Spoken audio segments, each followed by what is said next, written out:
Well, hello and welcome to the Royal Photographic Society. This is the first of our series of distinction talks, and we have around 500 people from all over the globe signed up to this event. And there's a special message for non-RPS members at the end. Now, our guest tonight is Joe Cornish, Honorary FRPS, one of the best known landscape photographers in the world. Good evening, Joe. Good evening, Peter. Now, I know you love the great outdoors. Now, I understand the first camera you ever had was a plastic instamatic during your gap year in New Zealand. When I got home, my father was apoplectic with my profligacy by taking 80 photographs in that 6-month period, because he was used to making a roll of film last for at least 2 years. So you learned the hard way. But so after college, you went to Washington, didn't you, and London as a photographer's assistant. So you clearly got the photographic bug. Yeah, I had. I studied fine art at university. That's really my background. But I think it's fair to say that photography really kind of grabbed me, and it's never really let go in that sense. It has been a lifelong obsession. Since then, of course, you've had books published, exhibitions held, awards, and of course, we're delighted at your close association with the Royal Photographic Society. Well, that's been a real joy for me. I've been a member for 10, actually 12 years now, I think, and I've got involved with distinctions, assessments, or adjudications quite early on, and I've learned an enormous amount from that. So I think that learning process is ongoing. I'm a great believer in lifelong learning, and I've been really, really happy and enjoyed the process. And it's been a lot of, well, apart from the education, or the fun of working with other photographers too. Well, now, you once told me you make pictures that move you. So how do you actually go about your work? Well, I think that was probably a very optimistic hope, more of a hope than I know I make them. But I think that is a goal for photographers. I certainly think it has to be, really, if you want your photographs to communicate. I think I'd probably use another phrase actually now. My emphasis is probably more on connecting with the place. And I hope that that also connects with people when they look at my photographs. Now, when we asked you for a competition prize for our RPS Distinction Facebook group, you chose a print of Aspen Independence Pass, which we can look at now. Why did you choose that? Well, this picture really means a lot to me, and I'll just try to tell the story very briefly, which was that in 2008, I pretty much stopped shooting film, and I've been shooting large format film, 5x4, for 10 years, and it was a real passion. I loved the large format camera, but I realized that I had to grasp the kind of digital nettle, as it were, because it was revolutionizing photography, as we all know. And as somebody involved in education, I really could not just keep turning up on workshops with a film camera when everyone else was shooting digital. It created this sort of separation. So I embraced digital using a medium format technical camera, a Linhof, and a digital back, and learned a great deal in the succeeding years. But I also struggled, and that struggle is quite emotionally draining for me. And I realized that I think I realized at any rate that I was losing a sense of myself. I was so busy trying to master the techniques and the technological opportunities of digital that my kind of traditional way of seeing, just trying to make pictures that had an emotional kind of connection with them, was not exactly withering on the vine. I was just not making pictures that made me happy. And this one, 2013, it was made, came 5 years after that transition, and it was just a reminder to me that I could still make pictures that I loved, and so in that sense, it helped me restore my self-confidence, and so yeah, it means a lot to me. Interesting image, deliberately with this one right in the middle of the frame, and it changes as you look at it, doesn't it, really? Well, that's on the face of it a very simple compositional device, isn't it? And I'm sure some who are listening will know Ansel Adams's famous photograph of aspens from New Mexico with that central, very strong central tree. His is very strongly sunlit. This is a very different lighting. And of course, it's in color. And the other thing about this is a great deal more complex than Ansel's image. If you look into the background, you can see that there are multiple perspectives. And of course, that is partly luck. That was just the context and the situation. But it's these many, many corridors of space disappearing into the distance that, that probably gives it an extra depth. So there's that single, simple compositional device that holds the attention to begin with. But as you look, you see more and more. And I think that's part of its appeal. Now, you've talked about the beauty and wonder of the natural world and described your work as being a metaphor for the human condition. Can you explain a bit more what that means? Well, that again sounds very optimistic, doesn't it? But I hope that's true, and that's certainly an aspiration at any rate. I think there's I'm going to quote John Constable actually now, and you know, the great English painter, and he described the sky as the chief sentiment or chief organ of sentiment in a painting. And I think if we can see the next slide, we'll shortly I'll try to illustrate what I mean by that. This picture, and I'm sure you're going to introduce it, but it takes me back to my days as a travel photographer. It was made in 1988, 89, I think, and it's in Spain, central Spain.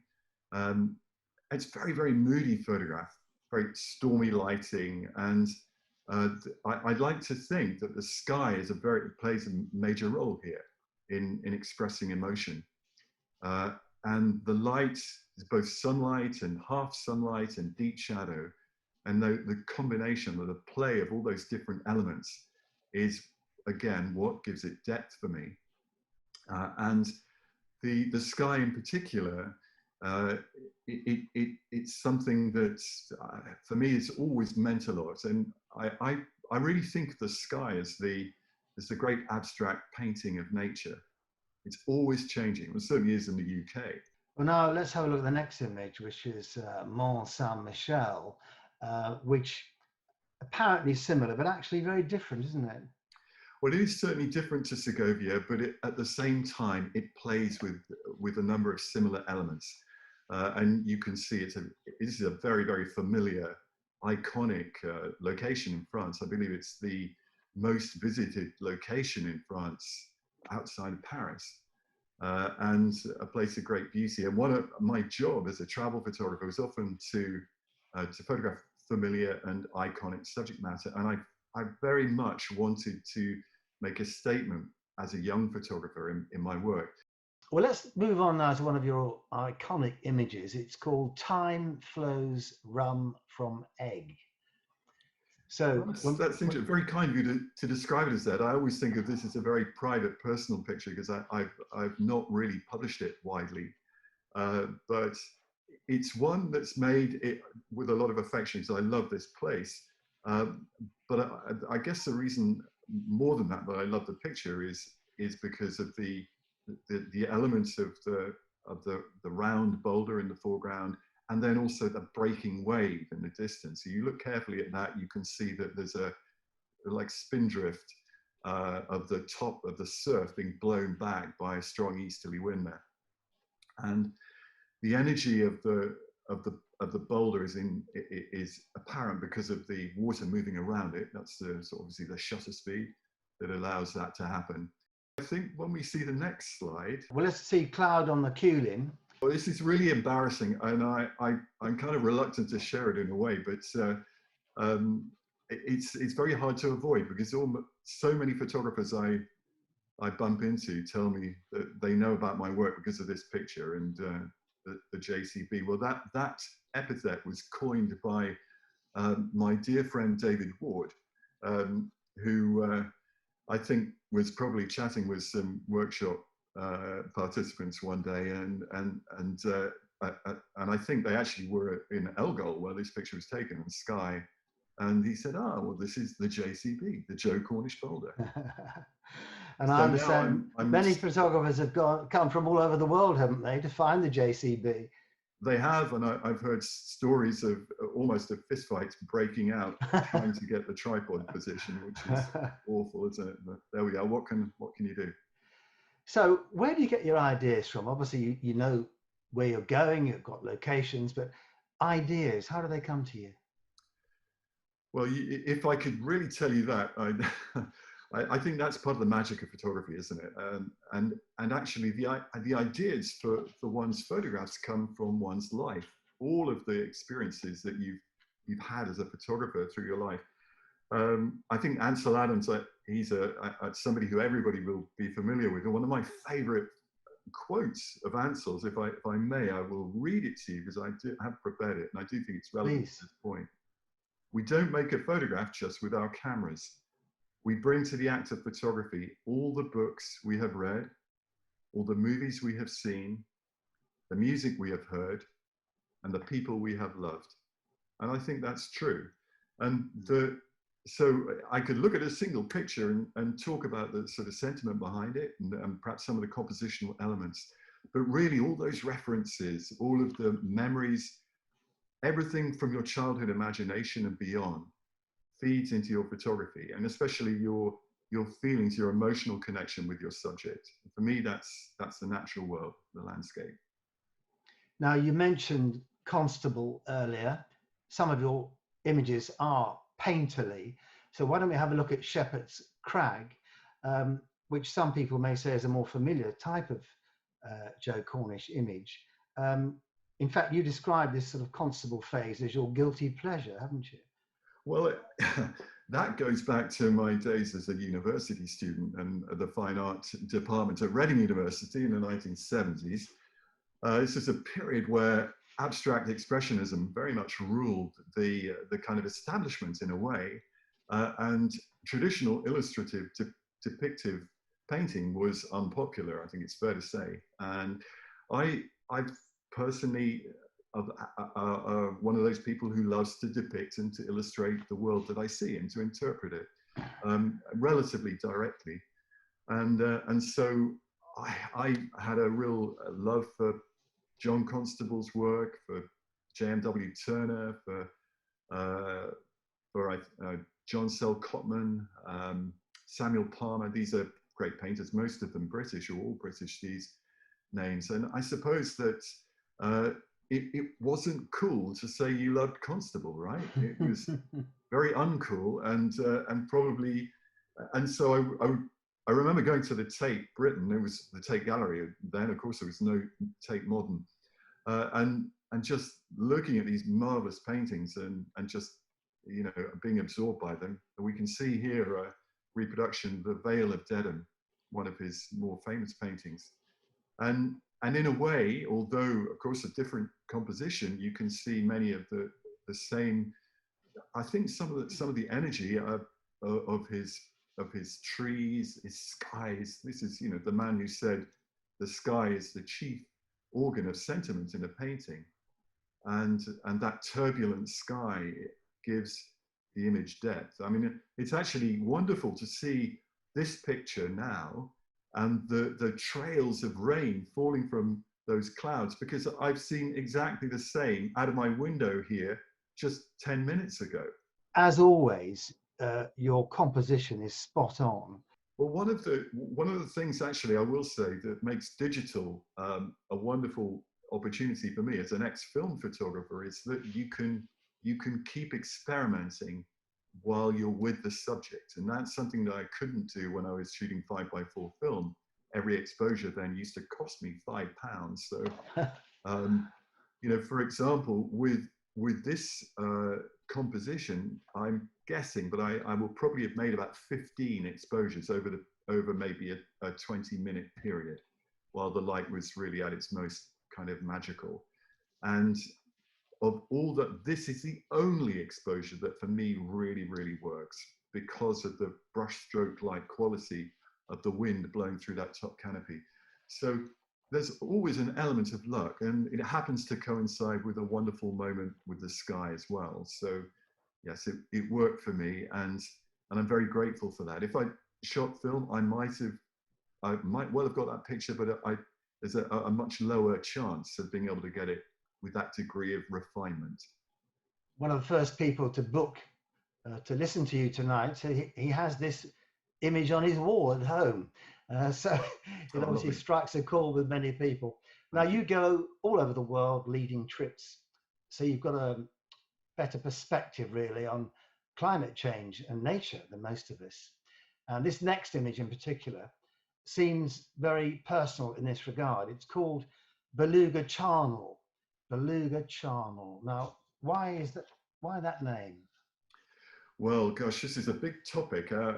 First of all, I should say that all of the travel that I do feel suitably guilty about. I just wanted to say that because I think that there must be many people watching who are very conscious of the kind of the danger of hypocrisy when those of us who talk about our worries about climate change and yet still travel. Well, so I count myself guilty, but I do what I can, and I'm trying to travel less. But just what I will say is that the opportunity to travel is also fantastically enriching.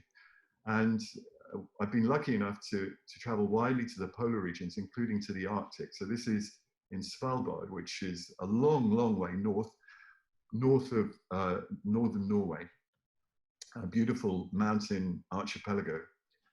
But it's also a place that's very much out of sight for most of the human world. It was a place where early whalers established themselves and hunted whale and made a lot of money from hunting whales. And what we're looking at here is the high tide line of a bay into which beluga whales were corralled, and their exit was cut off by a chain fence that was literally dragged up from the seabed to stop them escaping, and they were just slaughtered en masse in situ in this bay.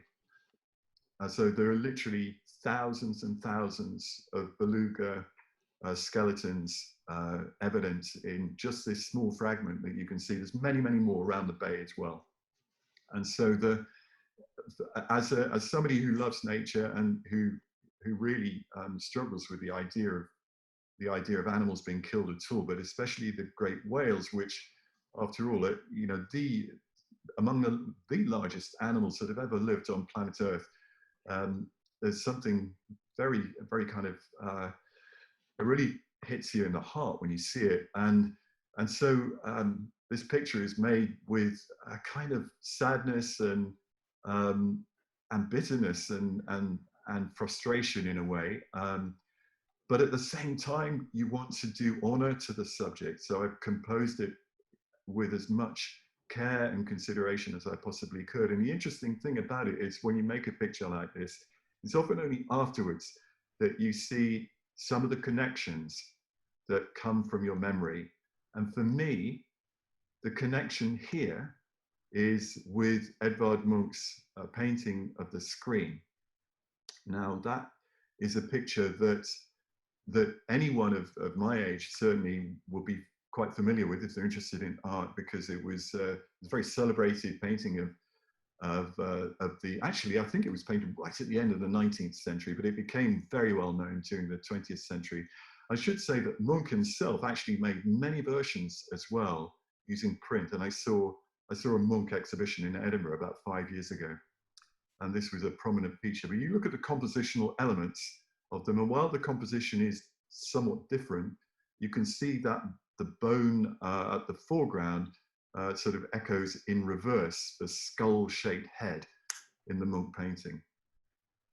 If we go back to Beluga Channel, did it strike you at the time that the rust was a sort of metaphor for all the blood that has been spilled?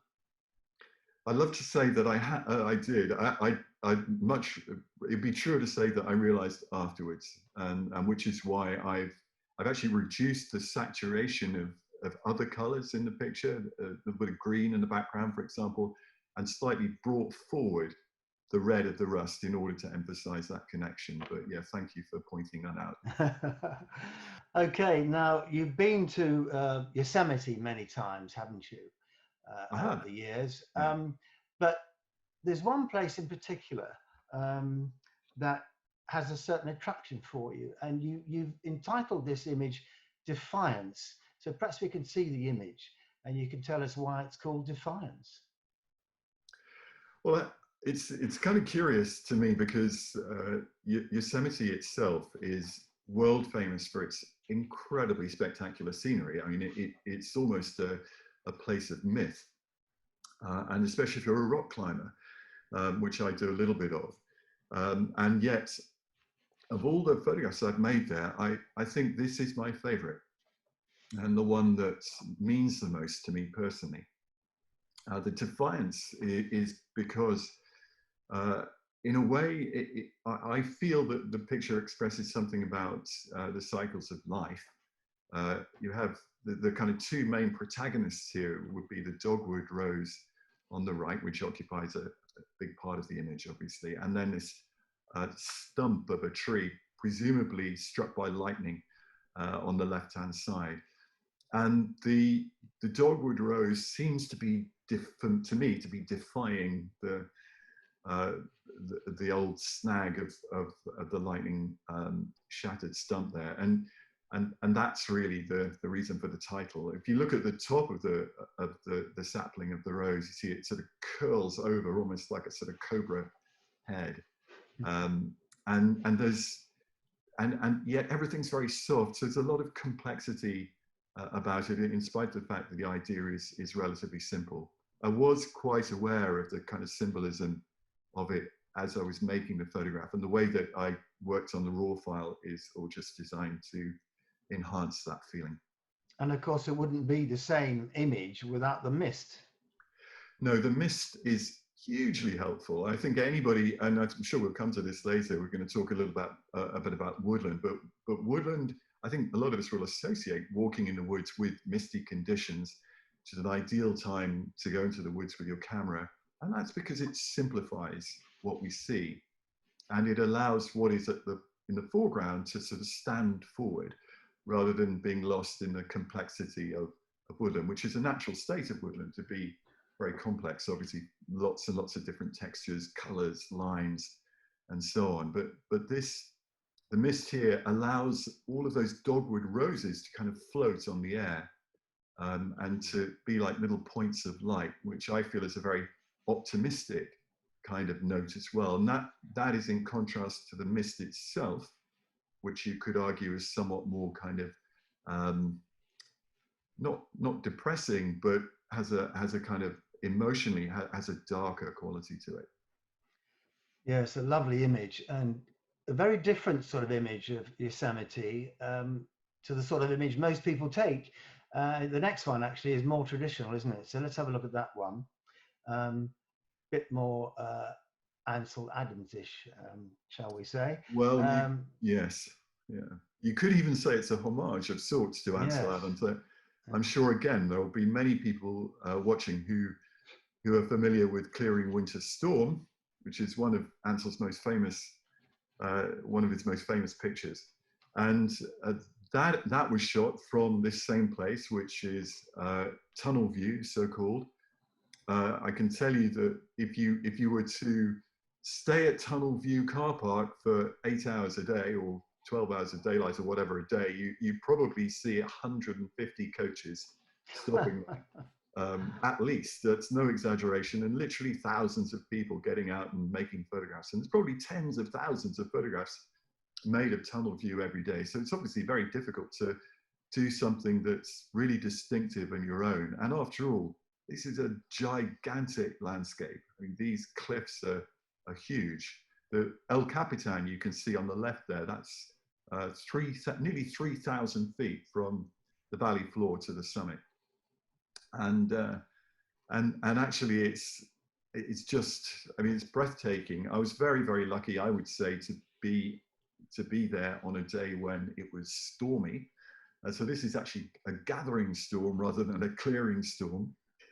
And so in that sense, it's different to Ansell's, and of course there's no snow. And one more thing I just wanted to point out about this picture, which I'm quite chuffed about.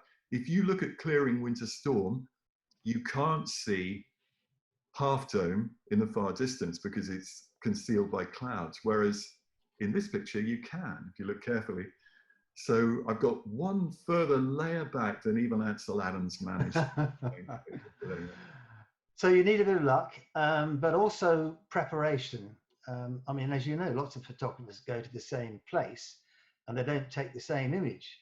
How much do you actually prepare? Well, preparation is an interesting one. I used to, when I was a travel photographer, if you think back to those pictures of Segovia and Toledo, I beg your pardon, to Mont Saint-Michel, I was constantly looking at maps, looking at the weather forecast, and I still look at the weather forecast, but I used to plan out my day trying to hit certain spots at certain times where I knew that sun might be in a favorable position. And of course, it's good to have those skills, but I realized by about 10 years ago that if you over prepare, you can also inhibit yourself. So I would say that my preparation is very elastic these days. So I try to prepare well by having the equipment that I want, keeping it to a minimum, being prepared in terms of clothing, so that if the weather changes quickly, I'm ready. And also if I need to carry water, food, and so on. But really, when it comes to the photographs themselves, I'm much more inclined to just wander, hopefully nowadays, and allow inspiration to carry me. You don't shoot for an audience, do you? You shoot for yourself. I do. I'm just not clever enough to know what other people are going to like. So I mean, why, I just don't know how you can do that. I'm sure there are photographers who can do that, but I just don't have that skill. So I shoot for myself. I love to make pictures. It's just something that I've done for the last, well, literally all my life almost. Do you feel close to nature when you're out there? Do you need to be there? I think being close to nature is, for me, a big part of the photographic process. It's what helps me. It helps inspire me to make pictures. And what I can't do is I can't really divide the love of nature from the photography. I mean, I still go out and walk without a camera, walk with my dog every day when I'm at home, and I always love it. And I'm not necessarily looking for pictures when I don't have my camera with me. The camera changes the relationship somewhat, and I find myself then focused on the endeavor to try and make a photograph.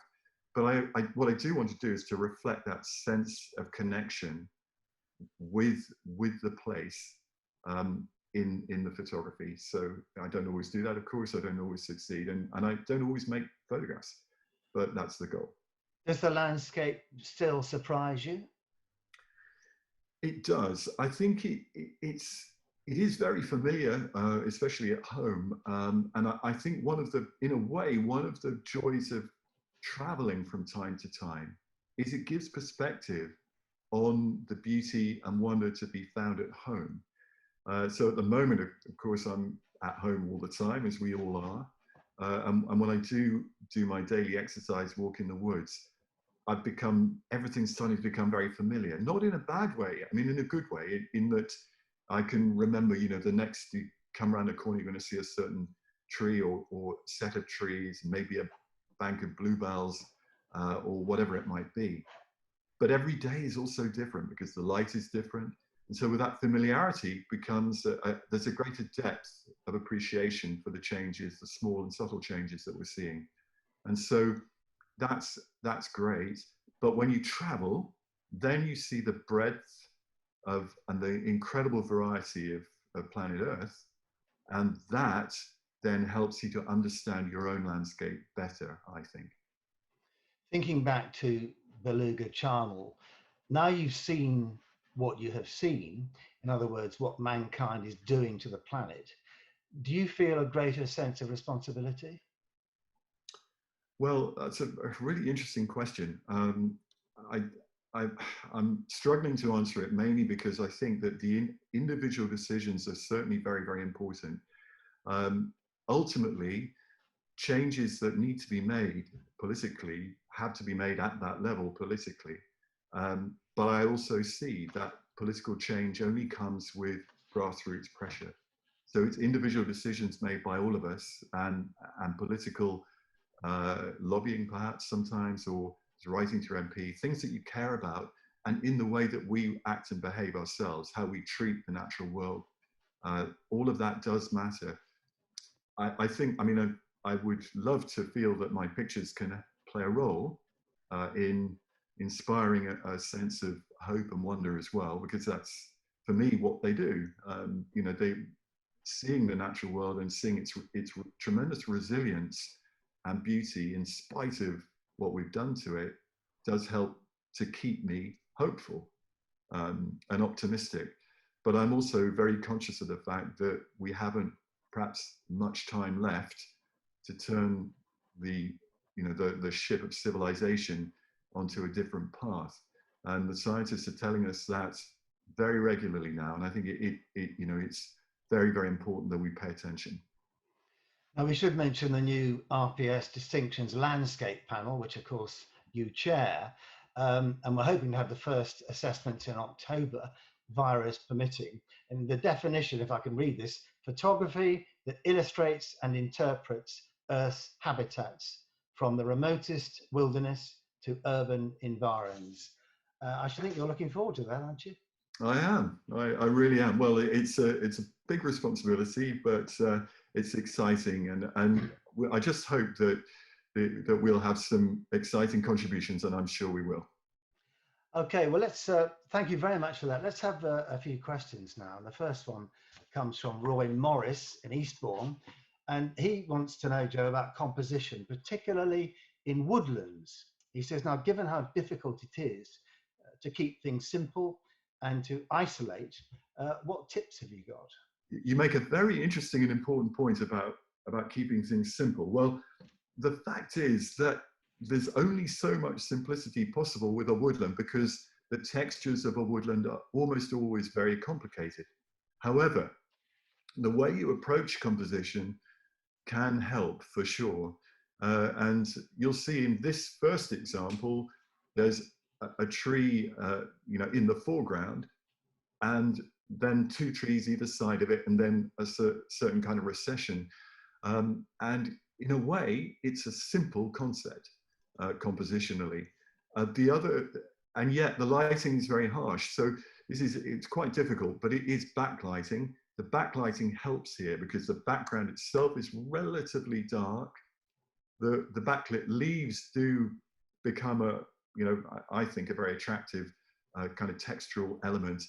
And ultimately, I will say it's all about relationships. And if we move on to the next slide, I think we can see that this is another one. Actually, Joe, could you someone's just asked, where was that first image? Where is this? My local woodland. Ah, in Yorkshire. Yeah, okay, thank you. And so is this one. And it actually was just made a few days ago. So I'm not sure I've got it absolutely right just yet. As you can see, sunbeams here is a big help. And mist. So mist is a component here. So to answer Roy's question, if you're lucky enough to get into the woods with mist, that really helps. So we move on to the next slide, because I think sunbeams, there we are. That too is local woodland. So all of the last three pictures were actually all made in the last week locally. Another question, Joe, actually, do you make black and white landscapes? I do, but not very often. And the reason for that is because I really see myself probably as a color photographer. I love black and white. I love seeing excellent black and white photographs. But the challenge of making pictures that work in color is just huge. And actually it's very difficult, I think, to make photographs where the color component really helps the composition. Very often the color is a distraction, and that's part of the challenge of it for me. How can I get the color to work properly? Well, let's move on then, shall we, to the next slide. Now that's a colourful picture, isn't it? Yes. That is shot in rain, Peter. So there we are. That's another clue for Roy. It's made also at the end of October, which is probably the richest moment of the year in terms of colour in woodland. And soft light. Rain often works a little bit like mist. If it's that sort of quite heavy drizzle, that's just ideal for woodland photography. So I'm a big fan of rain. Okay. Next one. Snow, another potential solution. Sadly, these kind of conditions are not very common, and getting less common, it feels, year on year. And so this was shot a couple of years ago. If you look carefully at this picture, you'll see there's another little element to it. Bottom of the image. The deer, you mean? Yes. Yeah. Yeah. So in fact, the composition, I set up the composition simply because I love the arrangement of trees and that feeling of a window through the trees to the snow-covered bank beyond. And just as I was ready, this deer appeared, and so I just got lucky. So that's one of those things. So and where is that, Joe? Yeah, next one, fine. No, where is this one? Oh, sorry, Peter. That local again. Oh, right. Yeah. Yeah. Okay, next one. Oh, lovely. And this is Scotland. So and its energy and movement, I would say, are important for me. Very important in photography, in landscape photography. So there's I just noticed, Peter, in the chat, there's lots of interesting questions coming through. So I don't know if we can answer some of them before we finish, but and there might be one or two more slides. But one more key thing, though, for Roy is when photographing woodland, I usually try to avoid the sky. There are exceptions, but I usually try to avoid the sky. Well, one of the questions, let's go on to the next one, shall we? One of the questions is, do you ever use figures in the landscape to show a sense of scale? Not to show a sense of scale. I would say for me, when there's a figure in the landscape, it invariably, almost invariably, becomes the main point of attention. And in a way, it's not that I would never use a figure in a landscape, but I am very conscious of the fact that if you do use a figure in a landscape, they will become the center of attention, because human beings are more interested in human beings than anything else. That's a fact. Right. We have a question now, not woodland, although that's a lovely image. It comes from Janet Haynes, all the way in the Netherlands. And she asks about manipulation. In particular, do you ever remove anything from your images?